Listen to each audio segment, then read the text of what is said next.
Bonjour à tous, je suis Siramor et aujourd'hui la vidéo tant attendue de combien ça coûte un set 151. Est-ce que ça rapporte de l'argent d'ouvrir des boosters? Est-ce que c'est un bon investissement? Du coup la coupe que j'ai là, ça va pas du tout ça.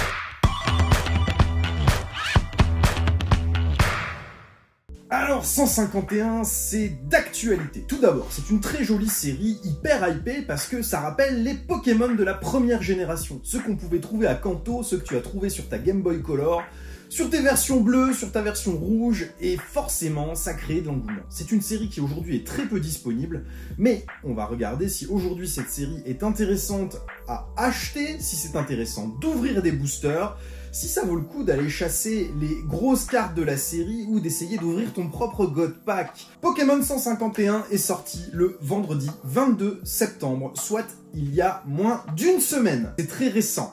Dès la sortie étaient disponibles quelques items, mais pas la totalité. On pouvait trouver les ETB, on pouvait trouver les bundles, ces petits coffrets avec 6 boosters à l'intérieur, et les coffrets classeurs contenant ce joli classeur avec 4 boosters à l'intérieur. Comme sur chaque série du bloc écarlate et violet, un booster 151 comportera 10 cartes. À l'intérieur, on va avoir des cartes communes, peu communes, suivies de 2 slots reverse. La deuxième reverse peut être remplacée par une secrète rare ou par une carte gold. Et le dernier slot comprendra une carte holographique, full art ou ex standard. Enfin, à la place de l'énergie basique, on peut trouver une énergie avec le Cosmic Foil ou Galaxy Foil qui est extrêmement joli sur cette série, mais vous allez voir que c'est pas quelque chose de très rare.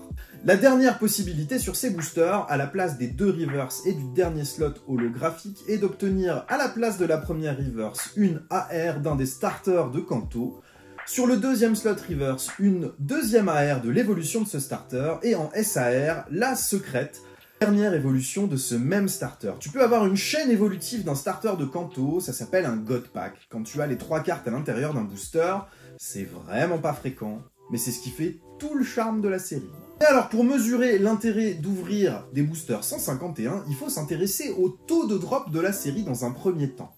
Ici, je vais vous afficher un échantillon d'ouverture réalisé par TCG Player, lors de laquelle ils ont ouvert plus de 1500 boosters. Donc on a un échantillon suffisant pour connaître les taux de drop de chaque type de carte dans la série 151. Évidemment, ce n'est pas parfait, mais en tout cas ça se rapproche beaucoup de la réalité. Donc les différentes cartes qu'on peut obtenir. Évidemment, on va commencer par les petites X. Les petites X tombent une fois tous les 8 boosters. C'est assez fréquent de les faire tomber, c'est pas hyper rare. Au même titre que les énergies holographiques, qui sont les cartes les moins chères, si on les compare à des ultra rares de la série, qui tombent une fois tous les 4 boosters. Ensuite, les full art. On parle de full art classiques, pas des SAR, pas des secret art rares, bien des full art standards, qui tombent une fois tous les 16 boosters. Viennent ensuite les AR, qui tombent une fois tous les 12 boosters dans 151. Les secret art rares ou cartes alternatives, qu'on appelle SAR à partir du bloc écarlate et violet, elles tombent une fois tous les 32 boosters. Et enfin, dernière rareté disponible, ce sont les Gold. On a le Mew et 2 cartes Trainer dans cette série, enfin un Trainer et une énergie, qui tombent une fois tous les 51 boosters. Alors évidemment, la seule qui va être chassée sur ces Gold, ça va être le Mew, les 2 autres présentent beaucoup moins d'intérêt, donc le drop du Mew, c'est 1 tous les 154 boosters. C'est assez peu, c'est pas une carte si fréquente que ça, même si on a l'impression de l'avoir beaucoup. Une fois qu'on connaît les taux de drop de toutes nos cartes de la série, on peut y afficher un prix à côté. Donc, pour faire les prix des cartes, je me suis basé sur Card Market, eBay et les groupes Facebook. Vous allez voir, il y a des incohérences sur le marché parce que la série est sortie récemment. Des cartes sont vendues extrêmement chères sur Card Market et beaucoup moins chères sur eBay et vice versa. Donc j'ai dû faire des moyennes pour avoir des tarifs sur les cartes, même si je pense que les prix ne sont pas encore établis, mais en tout cas ne vont pas fluctuer énormément entre maintenant et les quelques semaines à venir, étant donné que la série est très difficile d'accès et qu'elle est très peu disponible. J'ai donc associé un prix à côté de chaque carte. Tu les vois affichés sur ce petit tableau Excel, en commençant par le Dracofeu. Dracofeu est clairement la carte la plus chère du set 151, c'est une carte aujourd'hui qu'on peut trouver à partir de 160 €.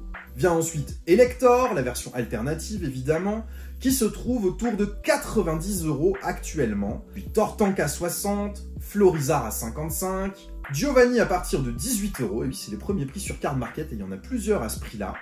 À la Kazam à 65 € pour le moment, le Mew Gold est à 45 € aujourd'hui, et viennent ensuite les autres raretés.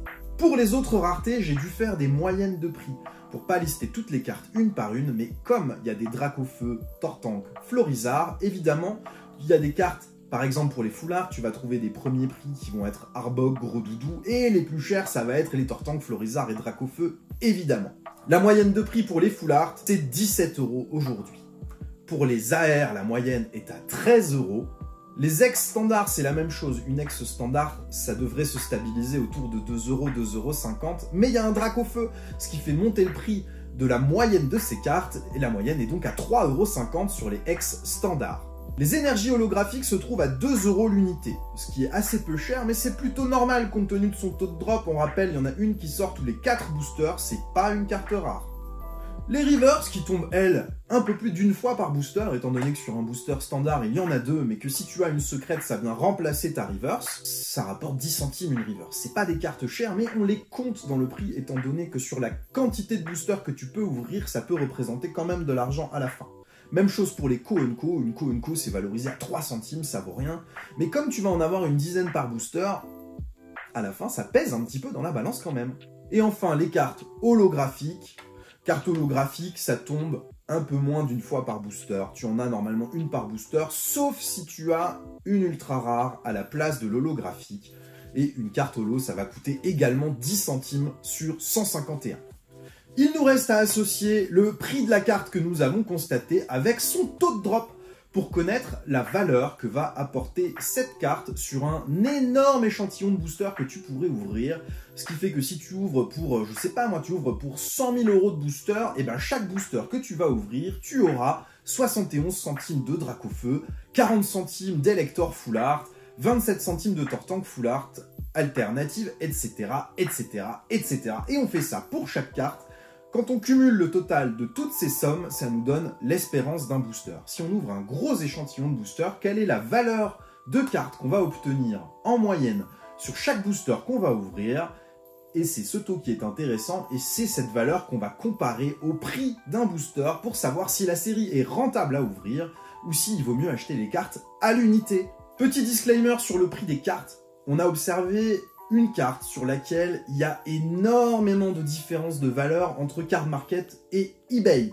Cette carte, c'est Invitation d'Erika en alternative. Sur Card Market, la carte est disponible à partir de 120-125 €, ce qui est relativement cher, quand sur eBay, les ventes réussissent aussi plutôt autour de 50 €. J'ai donc compté évidemment 50 € en valeur de carte, mais le petit disclaimer est là pour vous dire attention où vous achetez les cartes. Le premier prix Card Market n'est pas toujours une bonne affaire, au même titre que la carte la moins chère disponible sur eBay n'est pas forcément une bonne affaire non plus. Comparez vraiment les différentes plateformes de vente, j'ai d'ailleurs fait une vidéo explicative de tout ça, que je te mets là ou là, je sais pas dans quel sens ça va apparaître à l'affiche, pour t'expliquer comment faire pour trouver une carte le plus facilement possible à un prix le plus bas possible. Donc avec toutes ces données, je t'affiche maintenant le prix de revient d'un booster. Tu as dans chaque booster 151 que tu ouvres 6,26 € de cartes. 6,26 € normalement c'est plus cher que le prix d'un booster. Sauf que, as-tu réussi à avoir des items 151 le jour de la sortie et en as-tu eu suffisamment pour compléter ton master set? I don't think so. Je pense pas que ce soit possible. J'ai fait les magasins à la sortie, je n'ai presque rien trouvé. J'ai trouvé des coffrets classeurs à 35 balles. Ok, c'est bien, mais ça suffit pas.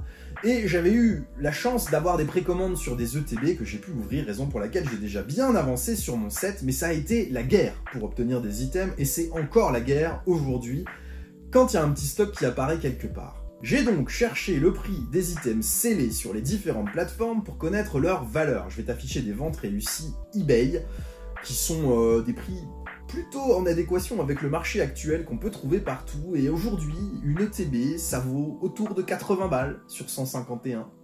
Un bundle, ça vaut autour de 40 balles, voire 45, voire 50 sur 151. Et le coffret classeur autour de 40 €. Alors ça fait cher le booster, on n'est pas du tout à 6 € le booster, non non non. Les ETB, en fouillant un petit peu sur internet, on peut les trouver à 70 balles. Même chose quand ça sort en magasin, que les gens vont les revendre. 70 €, c'est un prix qu'on va juger correct. pour une ETB une semaine après sa sortie. En tout cas, c'est l'état actuel du marché et il est difficile de prédire si les prix vont partir à la hausse ou à la baisse. Moi, j'aurais tendance à penser que ça reste plutôt stable parce que la difficulté de trouver du 151 fait que les prix sont en adéquation avec le marché. Et donc sur mon tableau, je suis parti sur un prix marché d'un booster à 8 € contre un prix retail à 6 €. Ce qui fait qu'en achetant un booster 8 € sur 151, et bah à chaque fois que tu vas ouvrir un booster, tu perds 1,74 €. Et ça, c'est pas terrible. Ça veut dire que c'est pas très intéressant d'ouvrir un booster 151 parce que la perte est énorme à chaque fois que tu déballes un booster. Et encore, on est parti sur 8 €, on n'est pas parti sur 10 balles le booster dans les coffrets classeurs. Tu vas me dire, oui, je peux revendre le classeur, nanana, certes. Et tu seras toujours pas rentable à la fin de ton histoire. Pas du tout. Et grâce au prix des cartes à l'unité qu'on a pu trouver, on peut se rendre compte de la valeur d'un Master Set 151. La totalité des cartes du set. Si tu en avais possession en dehors des cartes promo, je t'affiche ici la liste des cartes, la quantité nécessaire pour obtenir le Master Set, notamment sur l'Echo, Unco, Holo, Reverse, où il y a beaucoup de cartes à compléter pour réussir à faire le set complet. Et bien ce Master Set te coûterait 1132,64 € avec la valeur des cartes aujourd'hui.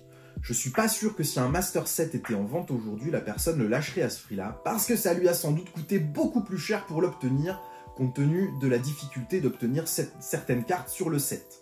Voilà, tu connais toute l'histoire de 151, la valeur des cartes, la valeur d'un Master Set. Est-ce que c'est intéressant d'ouvrir un booster? A priori pour l'instant pas du tout, sauf si tu arrives à trouver des boosters en magasin à prix retail. Auquel cas, tu vas acheter tes boosters autour de 6 € l'unité, tu peux les ouvrir sans risquer grand chose. Disons que tu as une bonne probabilité de récupérer ton argent en ouvrant ces boosters. Ça ne veut pas dire que tu gagneras à tous les coups, mais c'est bien plus probable de récupérer ton fric si tu ouvres des boosters à 6 € que si tu les ouvres à 8 ou 10 € l'unité. Évidemment, aucun prix n'est garanti de rester stable, Pokémon est un marché qui fluctue énormément, surtout quand on est aussi proche de la date de sortie d'une série comme celle-ci, et il reste encore des produits à venir. Les coffrets Elector à la Kazam ne sont pas sortis, les tripacks avec les starters Salamèche, Carapuce et Bulbizarre non plus, et les Ultra Premium commencent à arriver, on en a vu quelques-unes qui sont déjà sorties, mais la majorité des gens qui les ont précommandées ne les ont pas encore obtenues.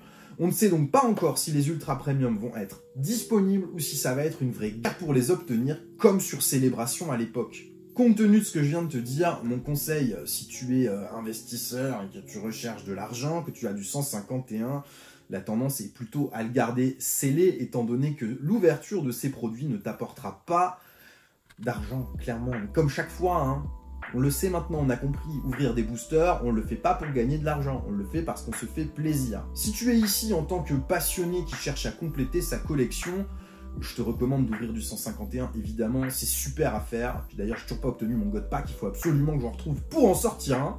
Par contre, si tu es vraiment dans une recherche de financement, tu cherches à gagner de l'argent avec Pokémon, bah, garde plutôt tes items scellés, ils auront plus de valeur en restant comme ça que si tu les ouvres. J'espère que cette vidéo t'a plu. La série 151 va être une véritable galère à compléter compte tenu du peu de disponibilité des produits si on veut compléter en ouvrant. En revanche, les cartes sont assez disponibles, c'est assez facile de compléter le set en achetant les cartes. Donc si tu veux compléter ton set, je te recommande de fouiller sur les différentes plateformes de vente pour réussir à trouver les cartes qu'il te manquent plutôt que d'essayer de les ouvrir toi-même. Merci à tous d'avoir suivi cette vidéo, je vous souhaite une très bonne journée. À bientôt, au revoir.